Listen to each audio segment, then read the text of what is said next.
Good morning, home church. And y'all are much more livelier than the first crowd we had today. That's what I'm talking about. Y'all got some more sleep. I like it. All right. I'm Chris Harper. Man, we are so happy to have you here this morning, in person or online. You're coming into week 3 of a message series we call Into All the World. And this kind of ties into kind of the goal that we set at the beginning of the year. So back in January, we talked about owning the mission. So in Matthew 28, 18 through 20, it says, Jesus came and told his disciples, I've been given all authority in heaven and on earth.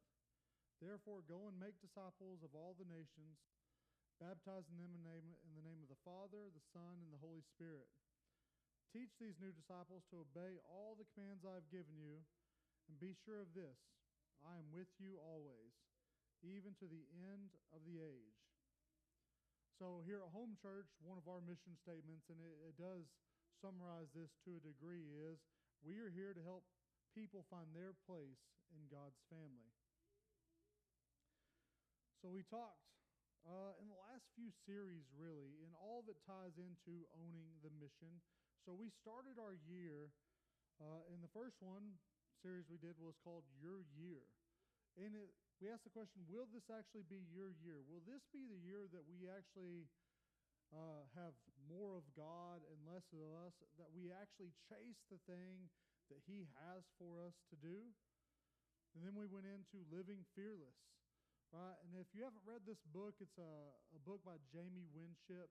But man, it really talks about your identity and a lot of times how we see that wrong. But once we can actually see ourselves right and we see God right, how we can boldly and bravely go into the world and accomplish the thing that God has for us. And then our last series was called Gifted. And we talked about the Holy Spirit and who He was and what that means in our lives and how that changes when we know that we literally have God, that we have the advocate who is walking with us every day. Into this series called Into All the World, right? We're talking about the mission, going out and creating disciples. In the last couple of weeks, Eddie talked about, what that looks like to go into all the world and what that looks like in your home. And in the weeks to come, we'll look and see what that looks like in your friendships, in the community, and into all the rest of the world. But today, I get to talk to you about your most favorite place, your workplace. Yeah. I want you to realize this. Eddie was like, hey, will you speak about going into your workplace? And I'm going to go on vacation. Right? There's like 20 people I know who are on vacation this week. And they're like, oh, you just stay there. You talk about your workplace. We're out. And I'm a little sour, not about that. Here's what I'm sour about, is next week Eddie will be back, and he'll be standing up here, and he'll have like this golden tan. And I just got back from vacation yesterday, right? I got really sunburned and everything, and my body's like, no, there's only 2 options, red or white. So my body was like, I'm going to hurt you for a couple days, and then you're going back to the same white you were before. But no, not Eddie. Eddie's going to be like, what's up, my people? And I'm just going to be like, you sucker. You golden tan arms. So I want to start this off. I talked to my son Austin, and he gave me permission to share this story. So we talk about workplaces. So years ago, when my son Austin, who is about 30 this year, he was out of high school and everything, and he was in a really rough spot. He was making some really destructive life decisions. He was hanging out with the wrong people. He was doing the wrong things. And without giving too many details, here's where we landed. We landed on, hey, something's got to give. We hit rock bottom, and we're like, something has got to change. And from a mom and dad's perspective, we were kind of at wit's end. We were just crying out to God. Hey, God, please show up and do something for him.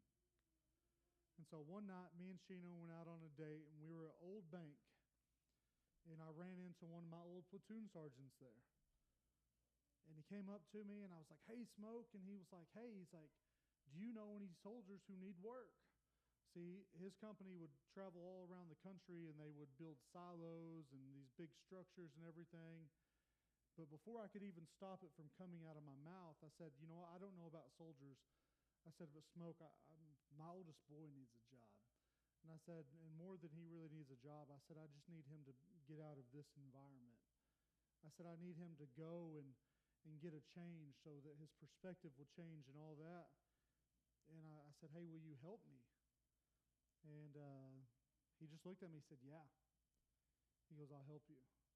And so he gave me and Sheena a list of all the clothes we had to buy him for this job he knew nothing about, that he didn't know that he had yet. And so I went home and I was like, "Hey, you got a job." And I was like, "Come on, we're going clothes shopping." And he was so confused. I was like, "You leave Monday," you know. But sure enough, he goes, and I can remember he was gone for about a month, and then he finally got to come back, and he came back, and I remember he'd gained like 15 pounds, but he was looking different, but he sounded different too.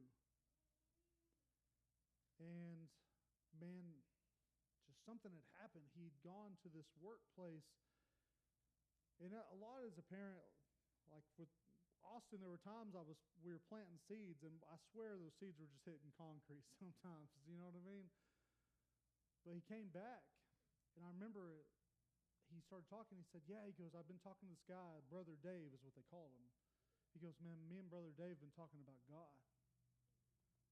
And I was like, "Man, that's awesome." And then he went and he came back, and here's what I realized. He truly was changing. Like something was shifting. And it all started with a job. It all started with the workplace. Now, don't get me wrong, where he worked, there was a lot of rough people there as well. But Brother Dave was there. And my son got to leave, and he got to go to this workplace where he got to talk about God. And it changed everything. I was just praying for him to get out of his environment, but God showed up. He said, no. He goes, "I can work here too." And if you met my son today, you'd never know that he went through any big stupid or hard times like that. Beautiful wife, 2 beautiful grandchildren, and it all started at the workplace. So today we're going to talk about, as we go into all the world and how the workplace falls into that category, because it's in the world, it's in the title, really. So your work, right? And we're just going to base this just off averages, but this one, first number is true for everyone. Everyone has 168 hours every week. Now, if we take away our sleep hours, and I'm just averaging the 8 hours of sleep, now most of you are like, "Man, I haven't slept 8 hours since 1990. I don't know what you're talking about." Apparently, there are a lot of people out there that do. Okay, they sleep 8 hours. So we're going to subtract that, and that brings us down to 112 awake hours. So on average, you have 112 hours that you're awake every week. And if you work just an average full-time job, your full-time job would then account for 35.7% of those awake hours. And some of you are like, "Not my job." It's a lot more. Remember, just going off averages here, okay? Right? So, there is something we need to look at, because if we're spending nearly 36% of our awake hours at work, I think there's some misconceptions we have about work. I think we have to look at it differently. And the first misconception is this, that somehow your workplace isn't a place God is concerned about. So if you think that your workplace isn't a place that God is concerned about, you're very mistaken. Right? When we talk about a life dedicated to God, he's not talking about 65% of a life dedicated to God. He's talking about 100%. If you don't see your work as a ministry field, then as a Christian, I need you to know that you're putting on some blinders. Right? Blinder number one is who you are. Right? The thing that He's created you to do and who He's called you to be doesn't just magically stop when you go to work. The second one is who they are. And what do I mean by they? I mean your coworkers, your bosses, the people who work for you, your customers, your clients, whoever it is, who He says they are. And He says those people are His masterpiece. He says those people are someone that He has a calling for. He has a purpose for them. Those are His children who He also loves dearly. And if you go to work and you don't recognize that, then you're putting on blinders. And the third one is your purpose. Hey, we're all meant to bring glory to God, and that includes at your work. It just doesn't stop there. Another way of saying it is He's only concerned with my spiritual life and not my work life, which kind of brings me to my second misconception of I wear many different hats in life, but I can't wear my Christian hat there. Honestly, this is a really dangerous mindset. Right? This mindset that I can just take my Christian hat off and I'm going to put on my home inspector hat. I'm going to take my Christian hat off. I'm going to put on my HR hat. Man, this is like really like red flag behavior, right? Like if your friend was going to go date someone and they had these same type of behavior, like Sue wants to go out with Bob, but like Megan's like, no, Sue, he's nice here, but he's not nice over there. That's a big red flag. I ain't going to let you do it, my girl.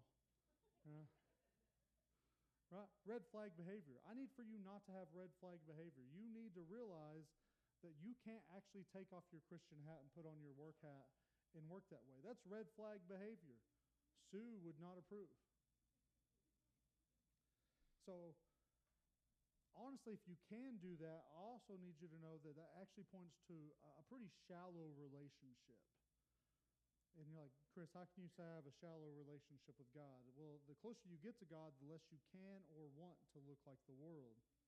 So this whole live one way on Saturday and then act another way on Sunday, man, it signals to some relationship problems there. In fact, the Word tells us how we should actually look at work. Colossians 3:23 and 24 says, work willingly at whatever you do, as though you were working for the Lord rather than for people.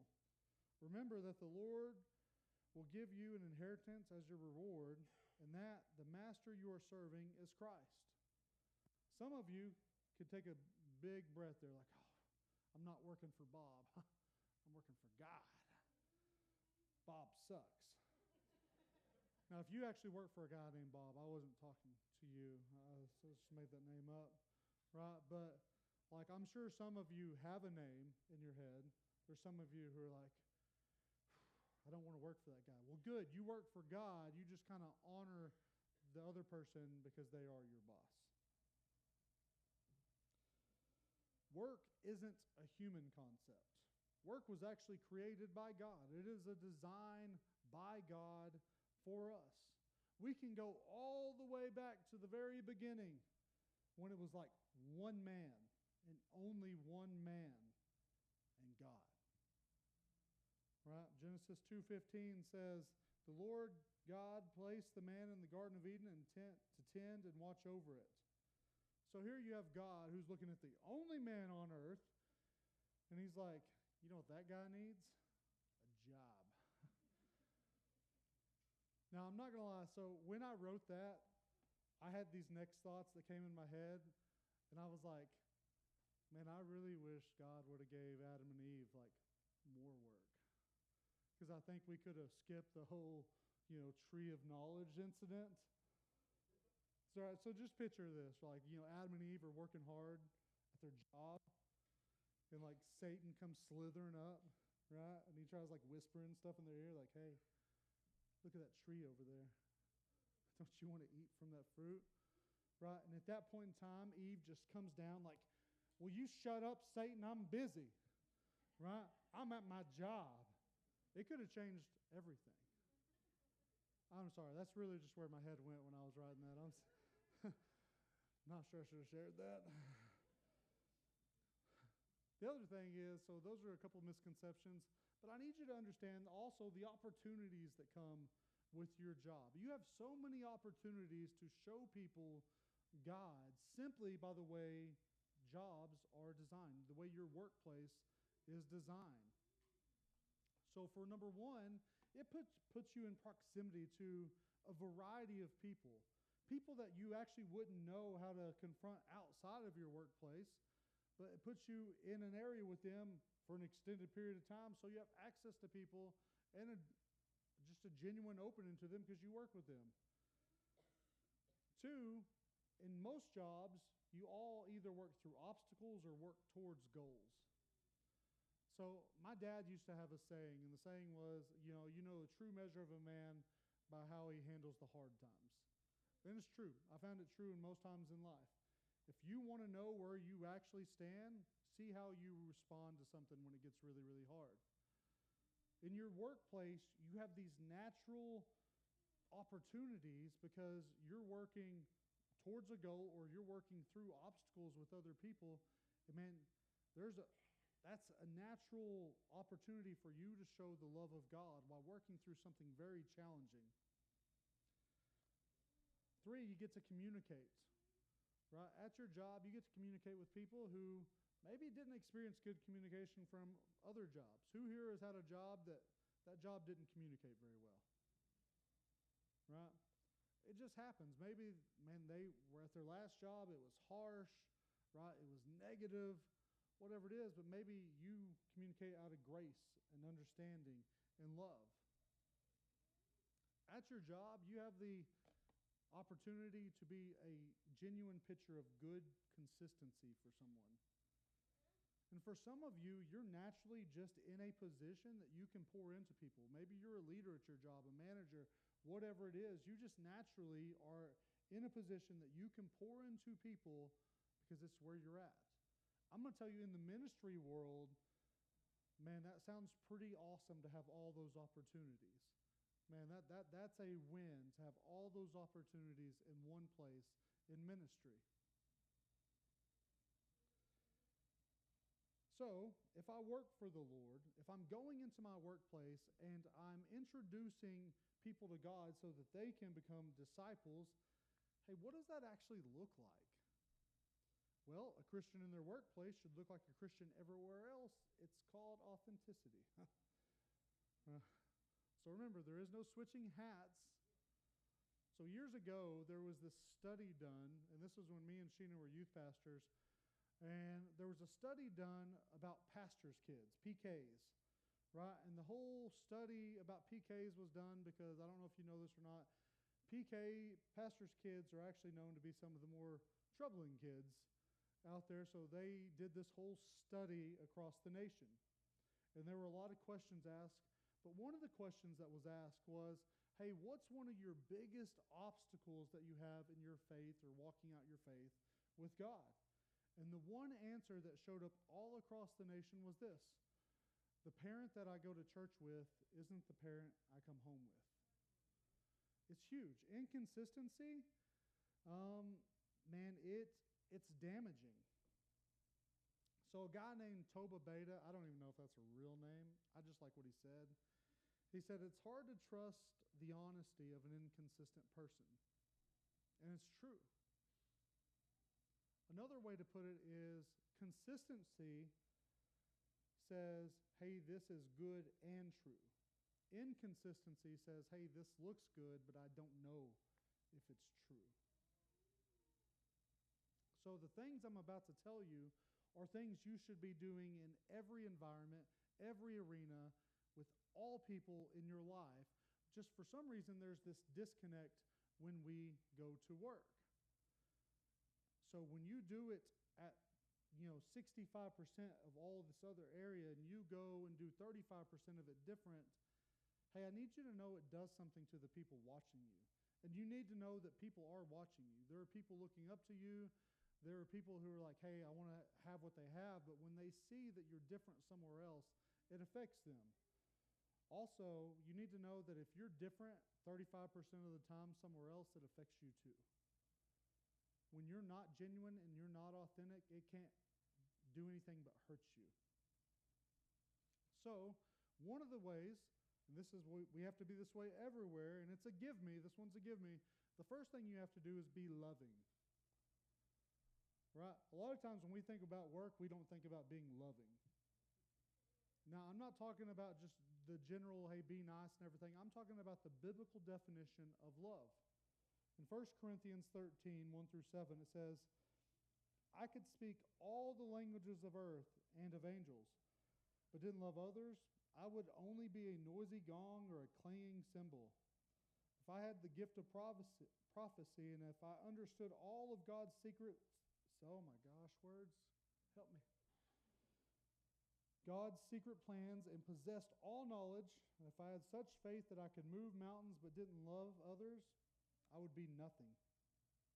If I gave everything I have to the poor and even sacrificed my body, I could boast about it, but if I didn't love others, I would have gained nothing.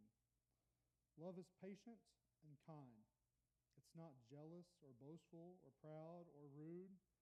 It does not demand its own way. It's not irritable. It keeps no record of being wronged.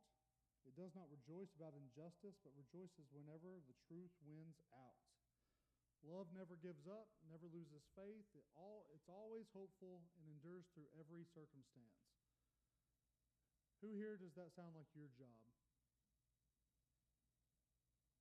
Wow. I got one hand.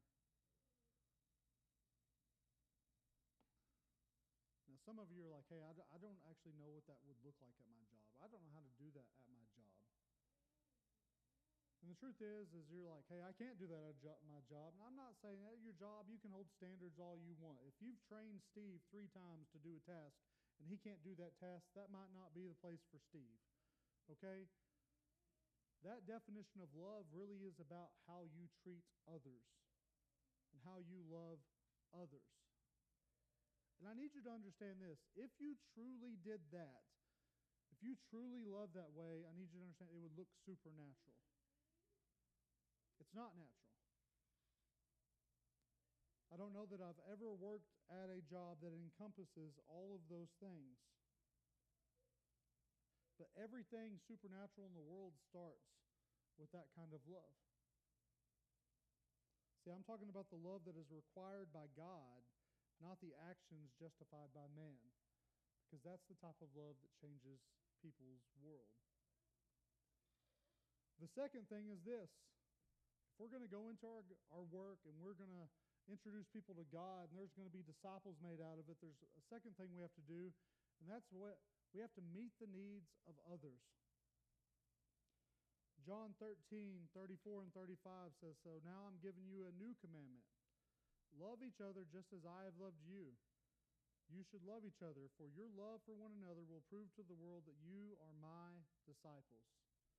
So here you have the Savior of the world.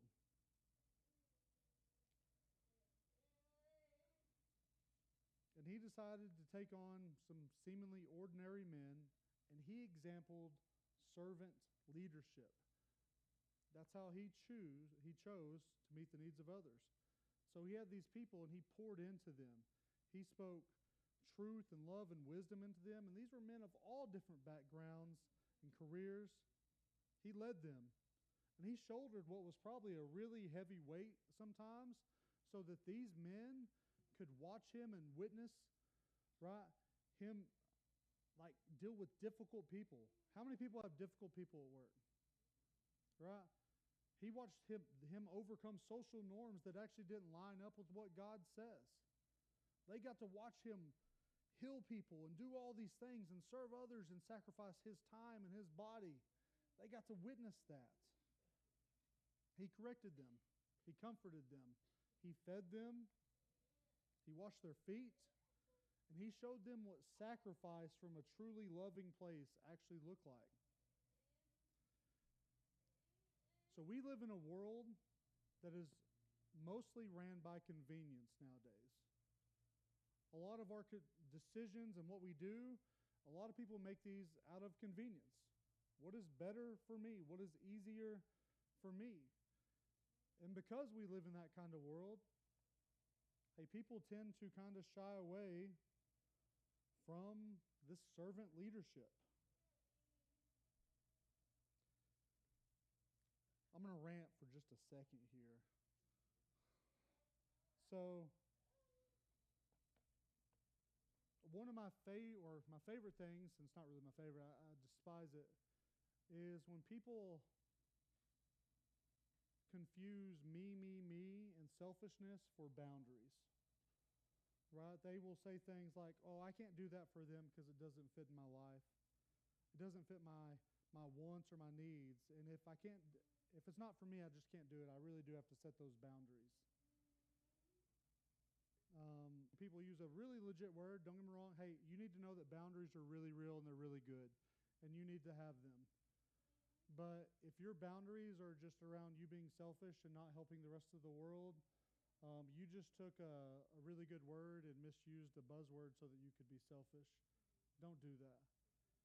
Hey, there are people in your workplace, that truly have needs that need to be met. And here's the truth, is you were created, designed, and called to do them. You don't even have to pray about it. If you see a need, you don't have to be like, oh, God, let me pray about that one. No, He already told you, hey, do it. Hey, I need you to fill that need when you see it. There's no having to pray about it or anything else. Hey, there are people that at your work that simply just need a kind word. There are people at your work who need a listening ear. There are people at your work who just need a friend.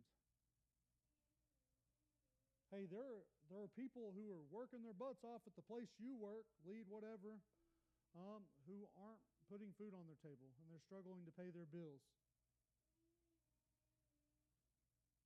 Hey, there are people at your work who have struggling relationships that maybe don't know the thing that you've learned yet, and they're just waiting for you to share that wisdom with them. Hey, there are some people at your work who suck at their work, and they just need you to help them out because they haven't got it yet. They need your help. And everyone at your work needs to experience the love of God. There are few things that will open a door faster for someone to experience and be truly introduced to God than you meeting their need. I need you to understand that the world around us changes when God's disciples move. Like I said, you've already been called and designed for it. For us, it should just be the thing that we do in every area of our life. But I need you to understand, for other people, it's an answered prayer. For other people, they're out there and they're praying for God to show up, to show them something that He's real. And I need you to know that one of the ways that He does that and the ways that He's designed for that to be done is for you to simply do the thing that He created for you to do and show up and meet their need. For you, it should be natural as a Christian. For them, it's an answered prayer. It's life-changing. And the third thing is this: shape your environment. Matthew 5:16 says, so don't hide your light, let it shine brightly before others, so that your commendable works will shine as light upon them, and they will give their praise to your Father in heaven. So like I said, we were on a vacation this week. There was 14 of us, friends and family, and because I was prepping this message while on this vacation, I asked a question. Hey, what does it look like when you go into your work? Like, what is that actually supposed to look like? And I got a really, really smart answer from Juliana, and she says, hey, shape your environment. It's pretty much the gist of what she said. And it automatically made me think of that verse of shine your light, shine it brightly. Because there's a reason he didn't say, hey, I just need you to go and say nice things or go and be kind or any of these things. He said, hey, I want you to shine your light. And there's a reason that I believe that it's written that way. It's because you're supposed to contrast. You're supposed to look different than everything else in the world. So picture a boat. It's real late at night. It's storming. The water's as black as marble, right? There's clouds and everything. They're lost. But then they look up and they see that lighthouse. That lighthouse contrasts so perfectly, but it also does this other thing. It shows them, hey, I'm good now. I know where I'm at. I'm safe. I know where I'm going. Hey, you need to know that that needs to be you too. Now, I'm not talking about you just giving someone a ear-tickling compliment. I'm saying sometimes that light that you're shining looks like you telling them who they are because God said that's who they are. I mean, because you can't wait to take them to the Father in prayer. Because you want them to know Him and you want God to know their need. You want to intercess on their behalf. You see, it's real hard to show people this loving, supernatural, all-powerful God and them truly be able to look and be convinced if you look like the rest of the world. There's a reason why He says, shine your light. Hey, some of you have been changed in ways that's really, really hard for you to express. And some of you are just a lot better at expressing them. And some of you can look back and see where God has changed you in certain ways. Hey, that's that light I'm talking about. That's the change that your workplace, the rest of the world, needs to see. And that's actually what they're looking for. Because they want it too. The most heartbreaking thing, though, is when we do nothing and we don't show it. She went on to say, when she was talking about what she does, because who here has hard days at work? Right? You just do sometimes. And she said, man, when I go to work, I want to be good. I want to be good for my work. I want to be good for the people there. So there's a lot of times when I go in, I pray before I get to work, and I'm praising God before I get to work because that's what I want to be.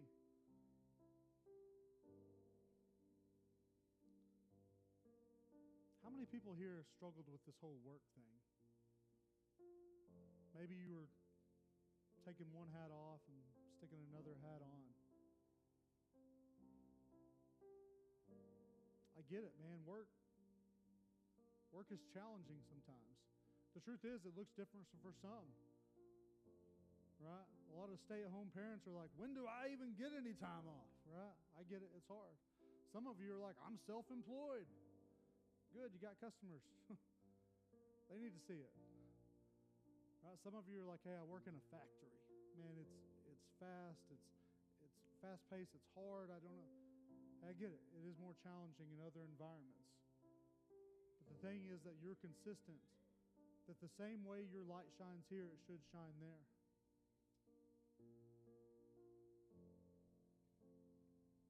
I'm going to be real honest.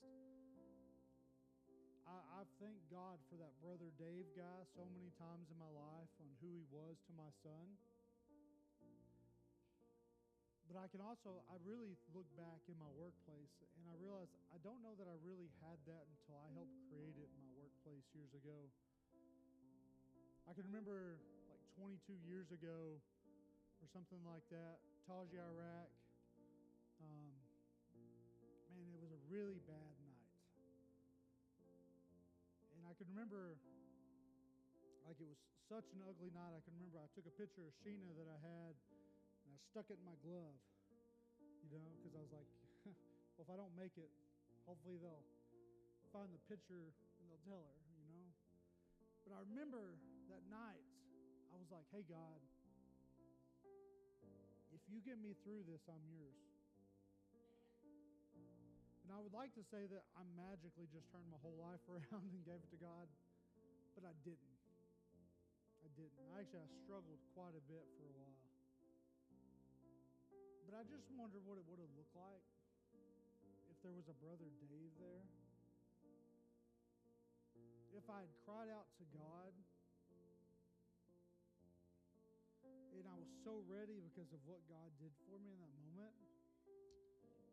If there was a Brother Dave who came along and he was that person, he was that disciple who showed up, what would my life look like then? What hard times would I have not walked through?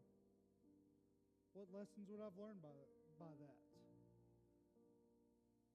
And I say that to say that, hey, genuinely, I need you to understand how important it is that you show up at your work and you are the example, that you are demonstrating God's love.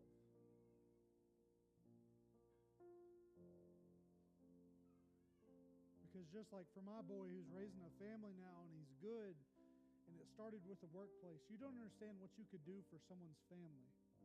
How you could change the stories of children.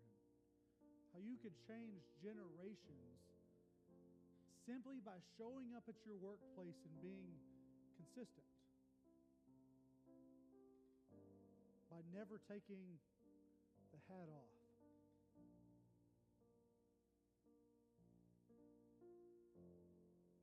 It could be bigger than huge. It could literally be world changing. So at first I really struggled when Eddie was like, hey, will you speak about going into the world and it being the workplace? I was like, oh, I feel like I got the worst one. But I don't think I did. Honestly, I think it is the place that maybe as a people we see wrong and we lack in it. But if we get it right, it could be the place that changes more than anything for people. Because here's the thing, a lot of people, because Eddie's talked the last 2 weeks about it starting in your home with your families. But I need you to understand that there are people who don't have those families. There are people who go home and they don't experience anything like we just talked about. But they could. They could if a life was changed at work. And that starts with you. Now, some of you are like, hey, I'm actually not even at that step in my life. I'm not actually at that step in my relationship with God. Hey, I'm just here because someone invited me. Hey, I've actually never had that exampled for me.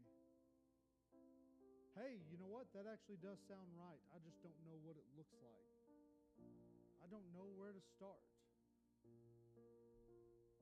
And that's okay, just as long as you're honest about where you are.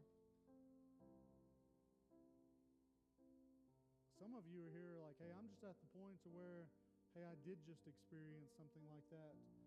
And I came here today because I want to start that relationship. I want to say, yes, Lord. Hey, that's who I want to be. Hey, we're about to go into another song, and we're going to worship a little bit more. And when we do, you'll see there's communion on each side you can take. And there will be people up here that you can come and pray with. It just doesn't have to be about work or anything. It can be about anything. It could be about you making that decision. It could be about anything you want. But I will tell you, like if you don't, and the whole work thing really connected with you, hey, during this next song, hey, I want you to pray about that. And if there was a name that came into your head, like if a person popped up in your head of, hey, that's who I need to pour into, or hey, that's my leader, man, I need to pray for him, hey, pray for them. Hey, I need you to see your workplace right. I need you to see you right. I need you to see them right. And I need you to see your purpose right. Your workplace isn't a second thought. It's just another mission field. It's a place where you get to go shine your light so that they will praise your Heavenly Father. And it could change everything. So if you would, stand with me. And as we go into this next song, now let's just praise God.